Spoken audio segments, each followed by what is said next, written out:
people. We have people, they look in your face and they spit right in your face. They're animals. And these are paid insurrectionists. These are paid troublemakers. They're agitators.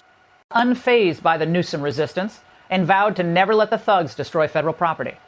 Generations of Army heroes did not shed their blood on distant shores only to watch our country be destroyed by invasion and third world lawlessness here at home, like is happening in California.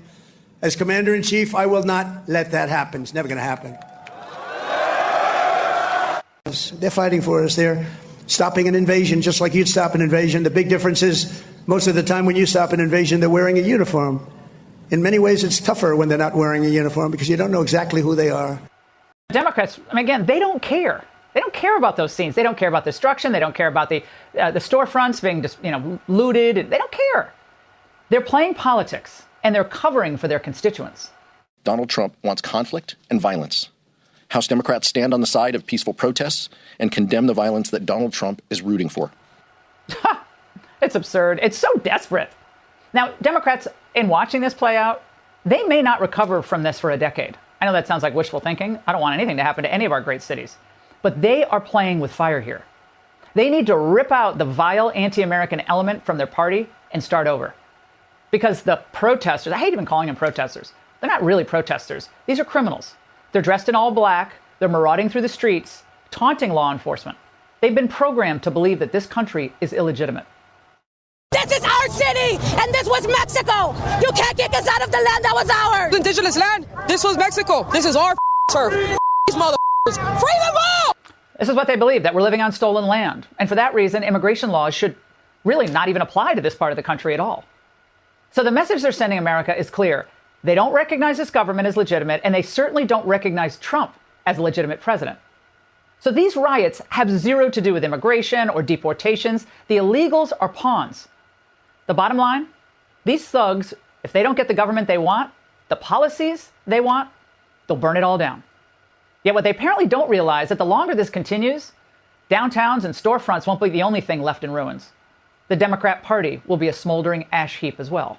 And that's the angle. Hey, Sean Mayhem in downtown L.A., Governor Gavin Newsom is finally taking action. He's finally putting his foot down. He's had enough. But you'd think he was, warning the rioters to stand down. Don't go into the freeway. Don't block it up. You'd be wrong, because Newsom's warning the president to stand down. Yeah, the destruction of his city notwithstanding, the governor filed for an emergency injunction in federal court to block the Pentagon from ordering federal and state troops to suppress the uprising in L.A. Of course, he doesn't think it's an uprising. California's court petition was filed oddly in San Francisco and claimed that Trump is the real problem. Federal antagonization through the presence of soldiers in the streets has already caused real and irreparable damage to the city of Los Angeles, the people who live there, and the state of California. Irreparable damage caused by the presence of the Marines and the National Guard? Oh. Did their presence compel last night's looting of local businesses or the blockade of the 101 today? Do they really think Americans are that stupid that they're going to believe that the National Guard is causing such pain that they forced thugs and mob-like figures on the streets to throw pieces of concrete and start fires?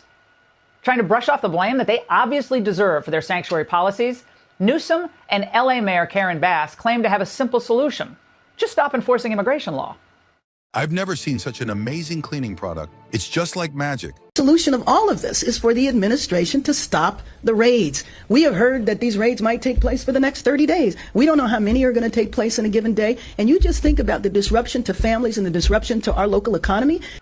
Oh, yeah, right. It's wonderful for the local economy to have thousands of people swarm a federal ICE operation, wildly smash car windows, whip rocks at passing vehicles, spray paint profanity everywhere, and, yeah, wreck mom and pop stores.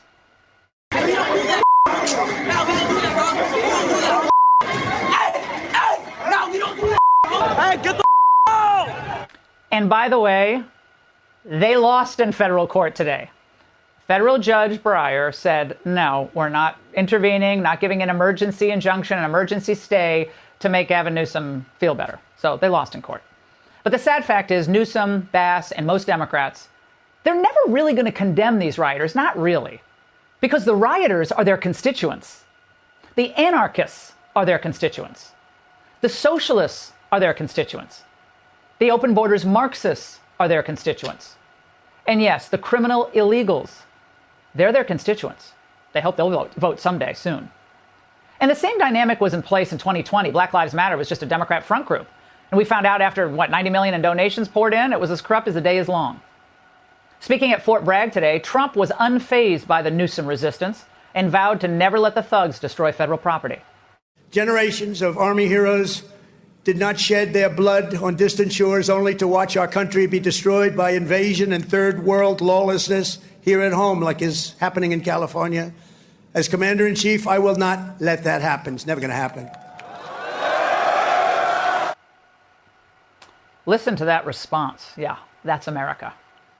They're the heroes. They're fighting for us. They're stopping an invasion just like you'd stop an invasion. The big difference is most of the time when you stop an invasion, they're wearing a uniform. In many ways, it's tougher when they're not wearing a uniform because you don't know exactly who they are. And now Democrats are pretending to be outraged about the prospect of Trump invoking the Insurrection Act, which, of course, is his right. I'd say it's his obligation to do if, and it's his call, if he feels the United States is being threatened from within by violent seditionary forces. We had some bad people. We have people, they look in your face and they spit right in your face. They're animals. And these are paid insurrectionists. These are paid troublemakers. They're agitators. Of course, Democrats dined out on the word insurrection for 4 years, referring to another riot on January 6th. They demanded National Guard troops to protect them. And when they're challenged on their hypocrisy, man, they go nuts. You don't have the National Guard that didn't come in on time on January 6th, or you do have the National Guard where there was violence. We did see it on our TV screens. What do you want? So, wait a second. So on January 6th, I was here. There was 50,000 people outside. They were scaling the wall. The police were run over. How many police officers have died in L.A.? 0. How many people died on January 6th? 5. When people say that Democrats are being not consistent, is completely wrong. First of all, he lied. The only person killed on January 6th was an unarmed woman named Ashley Babbitt. She was shot dead by a Capitol Hill police officer, Michael Byrd. Now, as we mentioned, there was one scene in particular that grabbed our attention last night and sure made the so-called protests look professionally supported. These kind of high-grade, riot gear-type face shields were distributed by a mystery person. Fox 11 witnessed these individuals handing out tactical gear to the protesters. No arrests, though, were made, despite ongoing acts of vandalism and street interference. So why is this criminality continuing? Because, as I said before, at least as of now, there doesn't seem to be any accountability. Demonstrators are throwing rocks and bottles right now at police as police are now pushing the line forward, trying to get people to disperse. We've heard so much from people about the idea of law enforcement taking people into custody who may be in the country illegally. Are we seeing any indication of law enforcement taking these folks into custody who are clearly committing crimes right live on TV that everybody can see? Police are firing back with their rubber bullets. But it's really not stopping it. But Democrats, again, they don't care. They don't care about those scenes. They don't care about destruction. They don't care about the storefronts being just, looted. They don't care. They're playing politics, and they're covering for their constituents. Right now in Los Angeles. Right now, it's calmed down, but last night was bad. It seems that the activity really picks up at nighttime.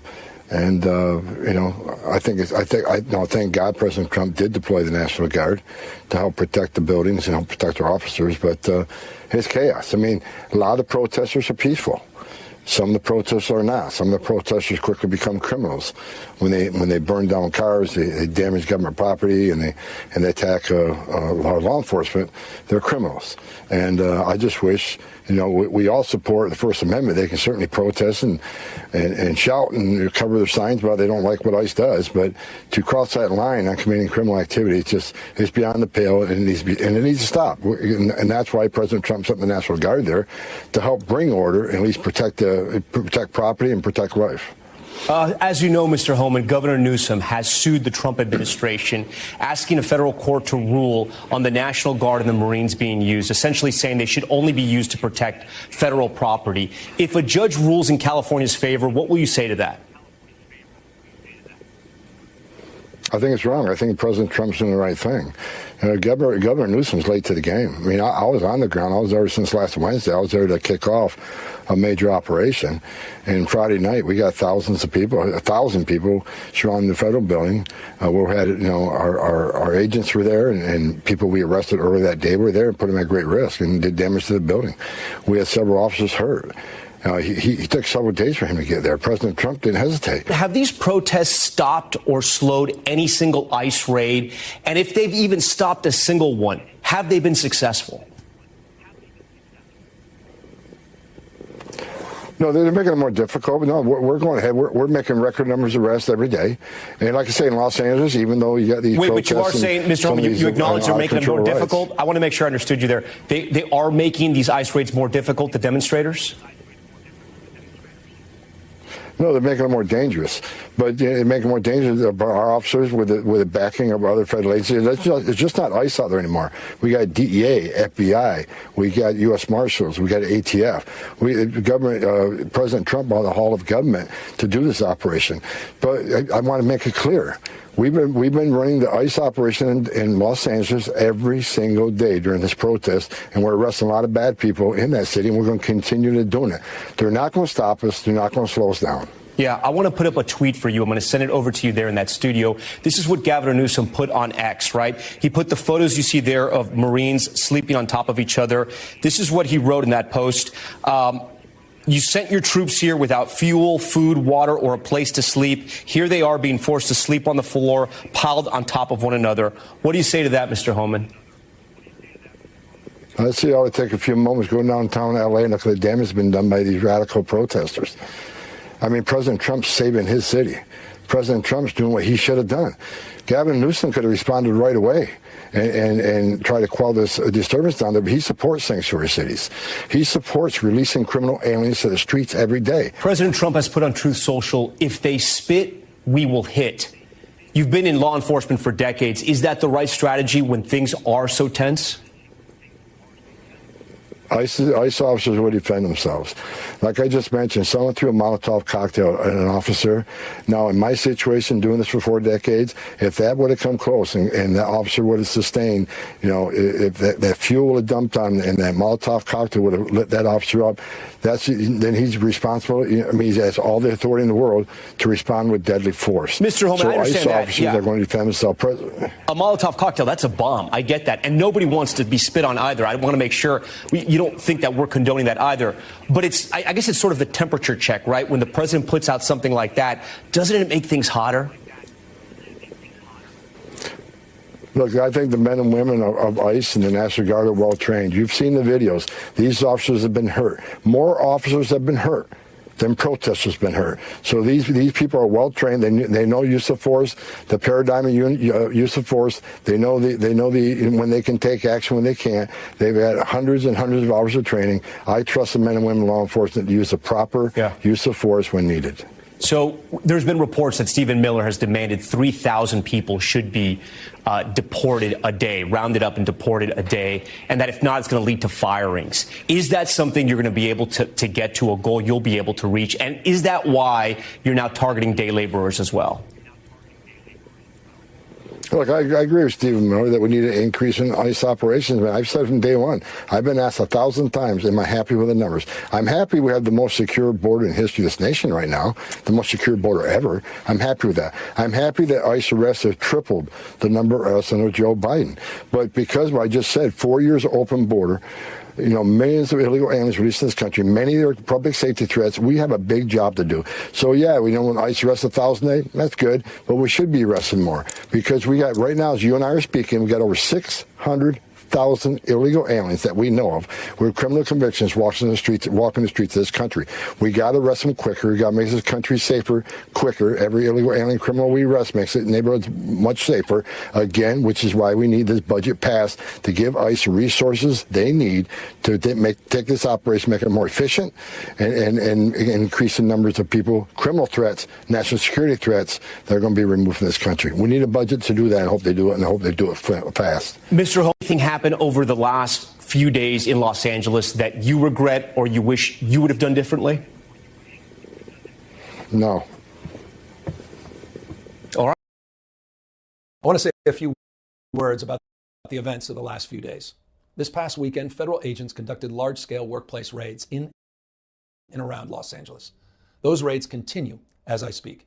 California is no stranger to immigration enforcement, but instead of focusing on undocumented immigrants with serious criminal records and people with final deportation orders, a strategy both parties have long supported, This administration is pushing mass deportations, indiscriminately targeting hardworking immigrant families, regardless of their roots or risk. What's happening right now is very different than anything we've seen before. On Saturday morning, when federal agents jumped out of an unmarked van near a Home Depot parking lot, they began grabbing people, a deliberate targeting of a heavily Latino suburb. A similar scene played out when a clothing company was raided downtown. In other actions, a U.S. citizen, 9 months pregnant, was arrested. A 4-year-old girl taken. Families separated. Friends quite literally disappearing. In response, everyday Angelenos came out to exercise their constitutional right to free speech and assembly, to protest their government's actions. In turn, the state of California and the city and county of Los Angeles sent our police officers to help keep the peace. And with some exceptions, they were successful. Like many states, California is no stranger to this sort of unrest. We manage it regularly and with our own law enforcement. But this, again, was different. What then ensued was a use of tear gas, flashbang grenades, rubber bullets, federal agents detaining people and undermining their due process rights. Donald Trump, without consulting California law enforcement leaders, commandeered 2,000 of our state's National Guard members to deploy on our streets, illegally and for no reason. This brazen abuse of power by a sitting president inflamed a combustible situation, putting our people, our officers, and even our National Guard at risk. That's when the downward spiral began. He doubled down on his dangerous National Guard deployment by fanning the flames even harder. And the president, he did it on purpose. As the news spread throughout LA, anxiety for family and friends ramped up. Protests started again. By night, several dozen lawbreakers became violent and destructive. They vandalized property. They tried to assault police officers. Many of you have seen the video clips of cars burning on cable news.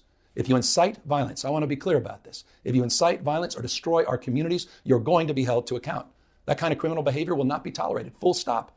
Already more than 220 people have been arrested, and we're reviewing tapes to build additional cases, and people will be prosecuted to the fullest extent of the law. Again, thanks to our law enforcement officers and the majority of Angelenos who protested peacefully, the situation was winding down and was concentrated in just a few square blocks downtown. But that's not what Donald Trump wanted. He again chose escalation. He chose more force. He chose theatrics over public safety. He federalized another 2,000 Guard members. He deployed more than 700 active U.S. Marines. These are the men and women trained for foreign combat, not domestic law enforcement. We honor their service. We honor their bravery. But we do not want our streets militarized by our own armed forces, not in LA, not in California, not anywhere. We're seeing unmarked cars in school parking lots, kids afraid of attending their own graduation. Trump is pulling a military dragnet all across Los Angeles, well beyond his stated intent to just go after violent and serious criminals. His agents are arresting dishwashers, gardeners, day laborers, and seamstresses. That's just weakness masquerading as strength. Donald Trump's government isn't protecting our communities. They're traumatizing our communities. And that seems to be the entire point. California will keep fighting. We'll keep fighting on behalf of our people, all of our people, including in the courts. Just yesterday, we filed a legal challenge to Donald Trump's reckless deployment of American troops to a major American city. Today, we sought an emergency court order to stop the use of the American military to engage in law enforcement activities across Los Angeles. If some of us could be snatched off the streets without a warrant, based only on suspicion or skin color, then none of us are safe. Authoritarian regimes begin by targeting people who are least able to defend themselves, but they do not stop there. Trump and his loyalists, they thrive on division because it allows them to take more power and exert even more control. And by the way, Trump, he's not opposed to lawlessness and violence as long as it serves him. What more evidence do we need than January 6th? Ask everyone. Take time, reflect on this perilous moment. A president who wants to be bound by no law or constitution, perpetuating a unified assault on American traditions. This is a president who in just over 140 days has fired government watchdogs that could hold him accountable for corruption and fraud. He's declared a war on culture, on history, on science, on knowledge itself. Databases, quite literally, are vanishing. He's delegitimizing news organizations, and he's assaulting the First Amendment. And the threat of defunding them, at threat, he's dictating what universities themselves can teach. He's targeting law firms and the judicial branch that are the foundations of an orderly and civil society. He's calling for a sitting governor to be arrested for no other reason than to, in his own words, for getting elected. And we all know this Saturday, He's ordering our American heroes, the United States military, and forcing them to put on a vulgar display to celebrate his birthday, just as other failed dictators have done in the past. Look, this isn't just about protests here in Los Angeles. When Donald Trump sought blanket authority to commandeer the National Guard, he made that order apply to every state in this nation. This is about all of us. This is about you. California may be first, but it clearly will not end here. Other states are next. Democracy is next. Democracy is under assault before our eyes. This moment we have feared has arrived. He's taking a wrecking ball to our founding fathers' historic project. 3 co-equal branches of independent government.